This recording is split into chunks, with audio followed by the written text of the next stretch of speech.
नमस्कार, welcome back to माय चॅनलवर नवीन असाल तर चॅनलला सबस्क्राईब जरूर करा.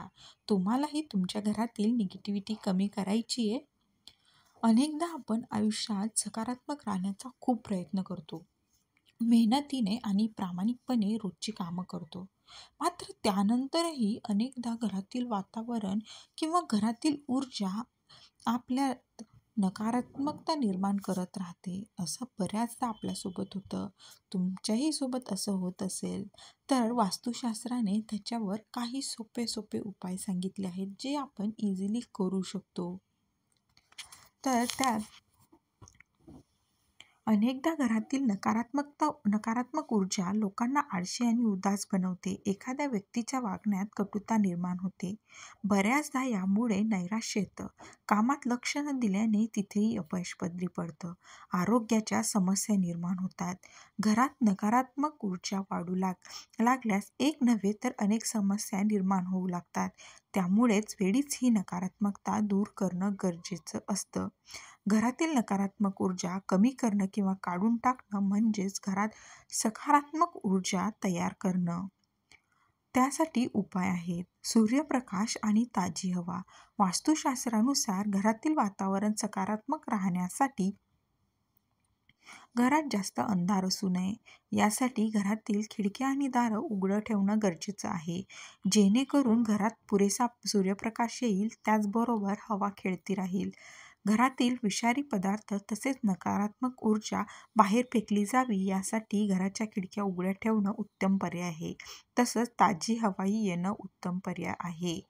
सूर्याच्या प्रकाशामुळे निगेटिव्हिटी बाहेर पडते. तुटलेल्या वस्तू. वास्तुशास्त्रानुसार घरात असलेल्या जुन्या तुटलेल्या वस्तू घरातील नकारात्मकता वाढवतात. यातही खास करून इलेक्ट्रिक सामान अधिक नकारात्मकता वाढवतं. म्हणजे जर तुमच्या घरातील तुटलेली फर्निचरं, घड्याळं, इलेक्ट्रिक वस्तू असतील तर त्या आजच घराबाहेर काढा. जर वस्तू वापरण्यायोग्य असतील तर त्या लगेचच दुरुस्त करून घ्या. बंद उपकरणं घरात ठेवू नयेत. त्यामुळे निगेटिव्हिटी खूप जास्त प्रमाणात वाढते. त्यानंतर घरातील वस्तू व्यवस्थित ठेवा. वास्तुशास्त्रानुसार जर घरातील वस्तू सर्वत्र पसरलेल्या असतील तर घरातील सदस्यांमध्ये चिडचिड किंवा नकारात्मकता वाढते. यामुळे घरातील वातावरणात तणाव वाढतो, सकारात्मकता कमी होऊ लागते. यासाठी घरातील बिनकामाच्या वस्तू काढून टाकणं आणि घर व्यवस्थित ठेवणं गरजेचं आहे. आणि जर तुम्ही वापरत नसाल तर त्या वस्तू गरजू व्यक्तीला दान करा. तसंच तुमची खोली स्वच्छ ठेवा. यामुळे घर प्रसन्न राहील आणि सकारात्मकता वाढेल.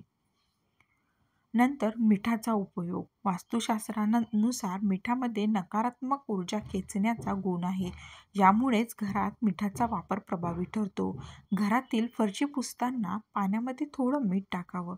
यामुळे घरातील वातावरणात सकारात्मकता येते. मात्र हा उपाय गुरुवारी करू नये.